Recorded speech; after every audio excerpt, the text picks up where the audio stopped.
Так, барлықтарыңызға ассалаумағалейкум. Бүгін мен өзім сторисімде айтқан болатынмын. Осы 200 доллар деген сөзді кім жазып жібереді ең бірінші болып. Сол кісімен кездесіп, оған трейдингті қысқа нұсқа толықтай үйретіп, онымен бірге торговать етіп, сол 200 доллар, яғни 100 мың теңгені табатын боламыз деп айтқан болатынмын. Және де қазір бізде ең бірінші болып жазған, мен сторисімде бәрін көрсеткен, Әлібек мырза. Әлібек мырза 23 жаста wild goosепен айналысады екен, Алматы қаласынан. Және өзіңіз жайлы айта кетсеңіз, Әлібек. Мен есімім Әлібек, ассалаумағалейкум. Жасым 23-те, товарный бизнеспен айналысып жатқаныма 3 жылдай болды. Жалпы трейдинг саласында опытым примерно жарты жылдай. То есть опыт бар ғой? Иә, опыт бар, жарты жылдай. Но особо результат бұл жақта жоқ. Жоқ, жарайды. Результат особо жоқ. Не үшін жоқ ол? Сен не үшін жоқ деп өзің ойлайсың? Риторический такой вопрос болып отыр ғой. Не үшін жоқ дегенде определенный бір акцент қойылмады, сол үшін результат жоқ. То есть фокус жоқ, фокус болмаса уже жоқ деген сөз. То есть сен просто интересоваться етіп жүрдің ба? Просто емес, мен осы саланы зерттеймін, осы саламен айналысам, осы саламен өмір сүрем деп негізі оқыған едім. Но бірақ та по определенным причинам мен товаркамен кетіп, там бір проблемалар шығып, сол жаққа беріліп кеткен болатынмын. Но до этого жақсы результаттар болған еді, но последнее время сливтар көп бола бастады. Хорошо, бірақ торговляда опыт бар ғой? Торговляда опыт бар. Опыт болса, онда оңайырақ болады. Так, қазір мен саған 100 доллар аударам саған. Сен сол 100 долларды саған брокер бар ма? Брокер Excense деген брокерді білесің ба? Білемін. Excense деген брокерді қазір қостырамыз, одан кейін қостыра берсем болады қазір. Excense сары. Одан регистрация, верификация өтіп, 100 доллар пополнить етіп, сол 100 доллардың үстіне 100 мың теңге қосуымыз керек, яғни ол бізде 200 доллардай болады. Так, достар, қазір біз золотодан міне Әлібекке полностью көрсеттік, обучениені өткіздік. Енді қараңыздар, біз өте аз уақытта, өте жылдам уақытта торговать ету керек болғанбыз. Сол үшін де біз золотодан 1 минут, 3 минут, 5 минут және 15 минуттық таймфреймдарды қарап шыға отыра, осы жердегі имбаланс 5 минуттың и 3 минуттың имбаланстан біз лонг алған болатынбыз міне. И осы лонгта әрі 1,4 болды. Және Әлібек көрсете аласың ба, кірген сделканда? Біз Әлібекке 100 доллар депозит салып бердік, и оған ақырындап торговля жасап жатыр. Так, қазір енді осы жердегі имбалансына кірдік, и міне лонг позиция алды Әлібек. В принципе, осы жерден кірдік, және де біз қазір депозитімізге қанша доллар жасадық? 8,72% жасадық. Яғни менің ойымша, 10 минуттың ішінде 8% депозиту менің ойымша өте керемет нәтиже, және де үлкен қатты рисктар болған жоқ. И қазір осындай бірнеше сетап аламыз, немесе рискті увеличивать етеміз. Егер уақыт тығыз болып жатса, сол арқылы тезірек менің ойымша ақша тауып аламыз. И дәл қазір біз лондонский хайды алдық, және де қазір баға откат беріп төмен түсіп жатыр. Так, барлықтарыңызға ассалаумағалейкум достар. Бүгін біздің реалитидің екінші күні. Кеше Әлібекке біз полностью барлық системаны көрсеткен болатынбыз. Яғни Әлібек деген жігіт бізде бәрін ұтып алды, яғни ең бірінші болып 200 долларды жазды. И дәл қазір бізде қандай процестер болды? Біз бірінші күні қалай торговать ету керек, в целом қалай анализ жасау керек, өзіміздің стратегиямызды толықтай ашып Әлібекке көрсеткен болатынбыз. Ал енді дәл қазіргі сәтте біздің ең басты мақсатымыз сіздерге трейдингтан бір күннің ішінде 100 мың теңге табу мүмкін екенін, соның возможно екенін көрсету болатын. И дәл қазір енді Әлібек мырза екеуміз осыны сіздерге дәлелдейміз. Яғни қазір бізде сағат 6:30 болып тұр. И осы уақыттың ішінде біз сіздерге полностью торговляны көрсетіп, сіздердің көздеріңізше анализ жасап, және сол сделкаға кіріп, сол арқылы Әлібек бізде енді 100% деп айта алмаймын. Өйткені рынокты 100% ешкім білмейтін шығар, Құдайдан басқа. И Әлібек мырза екеуміз енді как можно больше 100 мың теңгені табуға тырысамыз. Қазір Әлібек мырзаның депозитінде қанша бар? 100 доллар. 100 доллар бар. Эксенс пополнение жасадыңыз. Пополнение жасадық. Хорошо. Онда уже біз бастай берсек болады, в принципе. Так, жаңадан бері сізге көрсеттім ғой. Қазір бізде енді уже нисходящий тренд, именно 15 минуттықта көріп тұрмыз. Бірақ недельный таймфреймда біз в целом недельный, дневнойда бізде не болып тұр қазір қарайық? Полностью восходящий, яғни бізде баға өте үлкен жоғары кетіп бара жатыр. Және де менің ойымша баға психологический негізінде максимум 3000 деген, ол уже округленный сан ғой. Сол үшін де бұл уже психологический максимум, және де бәрі 3000-ді күтетін болады. Бірақ та скорее всего 3000-ның алдында өте үлкен күтелер жасайды. Өйткені қараңыз, баға өте жылдам темппен алтында өсіп келе жатыр. Енді Ғаралбек, біз қазір дневной таймфреймдамыз ғой. И дневной таймфреймде біз қарайтын болсақ, алтын бізде қашан именно осы четверг 19 декабрьден бері өте үлкен рост көрсетіп келе жатыр. Яғни откат өте ретко береді. Міне бір откат кішігірім, бірақ свеча, яғни бір-ақ күн, екі-ақ күн бойы кішігірім ғана откат береді и ары қарай өсіп жатыр. Ол не деген сөз? Ол деген қазір біздің енді бағамыз қайсына дейін жетті? Қай жақ біздің исторический қазір максимум 2942, иә, 43-42. Енді бұл жерде не байқап тұрсың? Қандай психология? Яғни адамдарда психологический максимум мына 3000 болады. Осы 3000-ға жетсе, адамдардың миы кәдімгідей бастары айланып қалады да. И бұл не деген сөз? Жалпы 3000-ға бізде жетпес бұрын рынок толықтай сілкіп тастайды. Яғни қазір бізде өте көп игроктар, өте көп қазір трейдерлар именно мына 3000-ді пробить еткенді күтіп отыр. Яғни осы 3000-ға жеткенді күтіп отыр. Және де 3000-ға өте үлкен баға қалып тұрған жоқ. Негізінде ше, қазір қанша бізде 2884 болатын болса баға, ол примерно 1600 пипс. Яғни 1600 пипсқа өсу деген алтын үшін қатты қиын нәрсе емес. Бірақ та 3000-ға жетіп қалдық, дұрыс па? Әне жетеді деді, сразу сбрили, тағы жетеді деді, сбрили. Ол не деген сөз? Ол мына жердегінің барлығы сілкет деген сөзді не көрдің бе? Қазір қара свеча, яғни төмен құлады, нисходящий свеча. Алдына түсірген ликвидностьтерді шешіп жатыр, полностью жауып. И после этого уже өзінің көздеген жеріне бара жатыр. Міне мына жерде не көріп тұрсың? Қазір дневной таймфреймда енді ол отработка береді ме? Вот осы имбалансы көріп тұрмыз. И бұл имбалансқа келіп баға жоғары кетуі мүмкін. Даже бұл имбалансқа келмес бұрын өте қатты рынок бәрін сілкейді. Яғни мен саған айтып едім ғой, мынау слабый қолдан сильный қолдарға ақша кетеді. Слабый қолдар 100-200 доллар, 300 долларын жоғалтады да жылап қалады. Олардың білімдері де дұрыс емес, дұрыс па? Мен саған жаңа айттым ғой, яғни рынокта инвестицияда, трейдингта в целом слабый қолдан сильный қолға барады. И мына жерде біз не көріп тұрмыз енді? Бізде қазір бәрін сілкіп жатыр. Қазір 3000 доллар деген алтынның унцияна, яғни хауизаның бағасы 3000 доллар, ол психологический максимум. Яғни 3000-ға келсе, онда уже болды деген сөз. Потолок — это самая главная цель сейчас всех трейдеров, которые сейчас следят за этим инструментом. И ол 3000-ның алдында өте қатты рынок американский качели жасап береді. Яғни көп трейдер сен байқайсың ба, келеді 100 доллар, 200 доллар салады, сливать етеді. Вот, міне тұр цель, міне тұр кішігірім ғана цель, бірақ оған жетудің өзі оларға қиын да. Олар сливать етеді, бір рет, екі рет, үш рет, и одан кейін тастап кетеді. Неге? Өйткені рынок их трясет. Во время этой тряски біз рынокқа кірмеуді үйренуіміз керек. Яғни ол тряска болып жатыр ма? Біз все, график закрываем. И осы трясканың бәрі біткеннен кейін алтын өзінің целіне спокойно барады. Спокойно, сразу, бір-екі свечамен ақ барады. И сол моментте кіруді үйрену керек қой бізге. И көбісі андай тряска болып, суета болып, өте үлкен волатильность рынокта болды. Волатильность дегеніміз рыноктағы активность қой.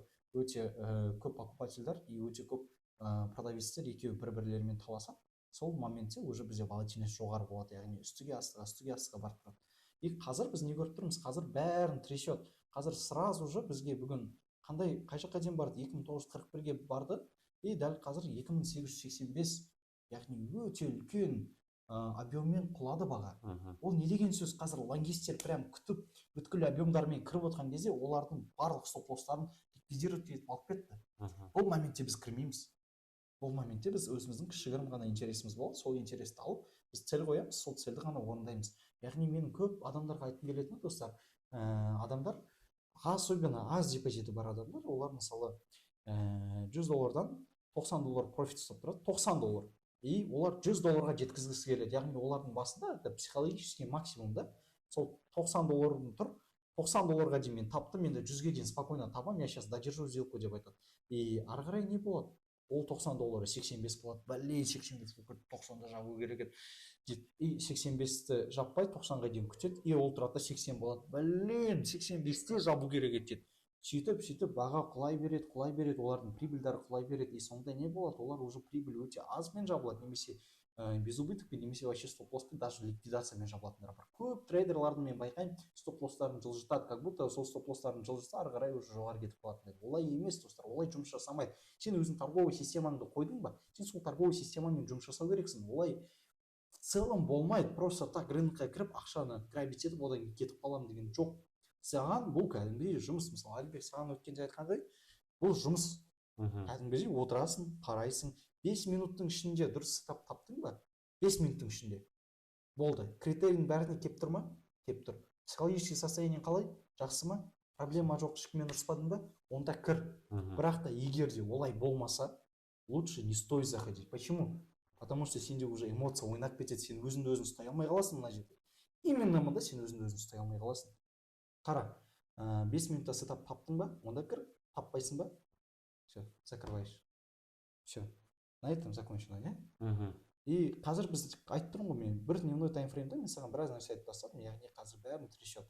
Енді более точный точка входа табу үшін дневнойдан уже 1 сағатта анализ жасаймыз, 4 сағатта анализ жасаймыз, одан кейін уже 15 минут, 5 минут, 3 минут, даже 1 минутқа дейін кіріп анализ жасауымыз керек. И мен саған бұл кезде не айтамын? Мысалы, снайпер бар, снайпердің цели бар, бір мероприятие отыр. Елестетші, снайпердің цели бар и бір мероприятие отыр. Ол бірінші цель сетпейді, сразу 1 минуттық таймфреймға кірмейді бүйтіп ше, сразу целіне. Ол ең бірінші не істеді? Ол ең бірінші, оның мақсаты неде? Оның ең бірінші мақсаты ол бүткіл окружениені қарайды. Яғни кім бар, кім не істеп жатыр, қалай болып жатыр, қанша охрана, бәрін санап көріп алады. Одан кейін ғана сөйт уменьшать етеді, общий картинаны көрді, уменьшать етеді, и ең кішкентай анау цельге жеткізеді, яғни маңдайына тура дәлдете атап. Тура сол сияқты біз үлкен таймфрейм, недельный, дневной, 4-часовой, часовой таймфреймнен общая картинаны көреміз. Не болып жатыр рынокта жалпы, қандай психологиямен жұмыс жасап жатыр, қандай логикамен жұмыс жасап жатыр. И уже біздің целіміз ол take profitқа жету ғой. Дұрыс па? Точка входа табасың, take profitқа жетесің. Ол үшін бізге мына 5 минут, 15 минут, 3 минут, 1 минуттың ішінде сол таймфреймдардың арасында жақсы сделка, точка входа тауып, сонымен кіру. Бірақ біз никак мынау бір күн дневнойда кірмейміз сделкаға. Өйткені біз day трейдерміз. Day деген мен саған өткенде айтқандай, яғни бір күннің ішінде болады. Яғни бір күнде, бүгін таңертең сен сделка аштың ба? Сен түнге дейін, келесі күнге дейін, яғни сағат 12-ге дейін, даже рынок жабылғанша жақсы таңғы 2-3-ге дейін сен жауып үлгеру керексің. Ары қарай ұстап керек емес рынокты. Нельзя удерживать сделку, нельзя вот это все делать. И вот в целом мен саған қазір енді айтқым келетіні осы. Давай енді дневной таймфреймді көрдік, қазір уже бізде үлкен свечер төмен құлап жатыр. Так, Әлібек, бізде қанша ақша болды қазір жаңа сделкадан? Жаңа сделкадан 240-қа барған болатын, қазір обратно түсіп кетті. Көрсетсең камераға. Міне 140, уже 140 доллардан асып отыр. И біздің қазіргі take profitіміз примерно 200 долларға именно рассчитан. В целом, енді қалай ощущение уже 180 доллар? Ощущение өте күшті. Ощущение өте кайф. Бір сделкадан сразу біреудің айлық табысы ол. Былай қарасаңшы. Былай қарасаң негізі біреудің айлық табысы. Былай айтамын мен сіздерге достар. В целом бізде уақыт тығыз болды. Яғни бізде 100 доллар бар, біз 100 доллардан 100 мың теңге таза пайда табу керек болғанбыз. Яғни 200 доллар жасау керек болғанбыз таза. И ол 200%. 200%-ті енді бір сделкамен шығарып жатырық. Сол үшін үлкен объемды қолданып отырмыз.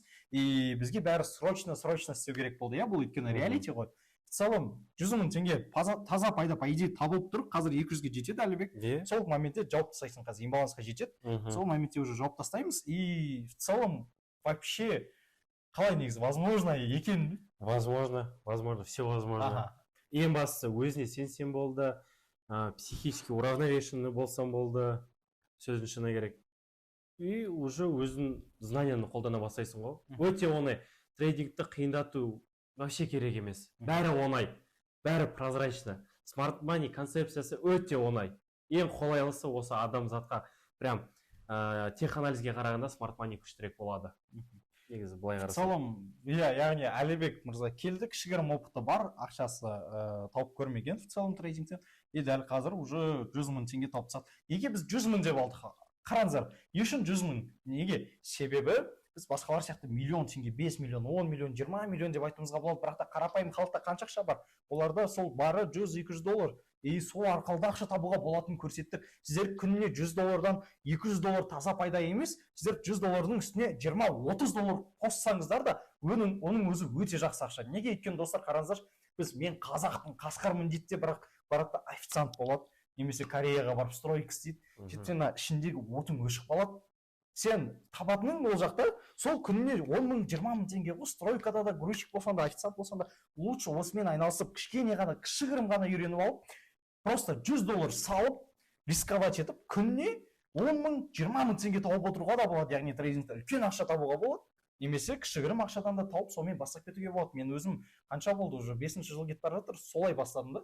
И қазір уже объем өте жылдам болды, өте үлкен өсті. И это как снежный ком. Енді алла қаласа Әлібек бүткіл результаттарын бәрін подтверждать етіп, мұнда бәрін толықтай шығарып қоямыз. Мына жерден дұрыс көре алмаған шығарсыздар. В целом Әлібек барлығы ұнады ғой, барлығынан ешқандай. Барлығы ұнады. Егер возможность десең, возможность әрқашанда әр нәрседен табасың. Үйде отырып депозитің хотя бы $200 болсан, 200-300 теңге бір күнде тапсам болады. Ежели там шетелге шығып, мен мынандай ақша қырып табам дегенше, трейдинг саласын зерттеп, Форекс қанша аптасына 5 күн жұмыс жасайды. 5 күнде хотя 500 мың теңге тапсан, ол былай жеткілікті. Өте керемет. Так, енді Әлібек табатын ақшасын тапты, $100-дан $200 жасадық, таза пайда. И қазір енді Әлібек соның ақшаны шығарсаң, көрсетсеңіз болады. Міне қазір бізде счетта тұрған $301, 21 цент. Реал счет, если что, мне реал счет. Барлығы настройки, да. Енді Exyns'ке кіріп, осыны withdrawмен шығара берсем болады. В целом шығарған процессы көрсетейік, қалай болатынын достарымыз көрсін. Так, полный $301 шығарамыз. No commission, комиссия жоқ бұл жерде және. И қазір верификациясына өтіп жіберсін. Верификация дегенде бізде именно вот шықты. Так, енді қазір Каспиға уведомление келеді. Каспидің уведомлениесін бір көрсетіп жіберейік. Так, Каспиға түсу керек. Міне Каспида $301 былай көрсетсем болады. Так, в принципе, 1 минуттың ішінде вывод болды, и 1 минуттың ішінде Каспиға түсті. Үлкен ақша шығаратын болсаңыздар, енді криптомен шығарамыз, енді әрине кейбір мәселелер бойынша, бірақ в целом көз алдында брат, үйреттік, қалай істеу керек екенін көрсеттік, счетты аштық, ақша салдық, $100 салдық, $100-ның үстіне бір сделкамен сен өзің анализ жасадың, сен жаңа көріп тұрсың, и баланс бәрімен өзің анализ жасадың, и сол сделка арқылы $100-ның үстінен таза пайда $200 таптық. И міне көз алдыларыңызда барлығын шығардық достар. Енді кейбір моменттерді біз түсіріп үлгермедік, өйткені мына жерде бізде енді графикті всегда түсіріп отырмаймыз ғой. Анализ жасаған процестер бар, ол процестер кішкене түспей қалды, бірақ в целом қарап тұрғандарыңыздай барлығы реально болды да, көз алдыларыңызда болды. Сол үшін де барлықтарыңызға рахмет. Енді реалитиға ризасың ғой? Ризамын. Болды. Барлықтарыңызға үлкен рахмет. Сау болыңыздар. Сау болыңыздар.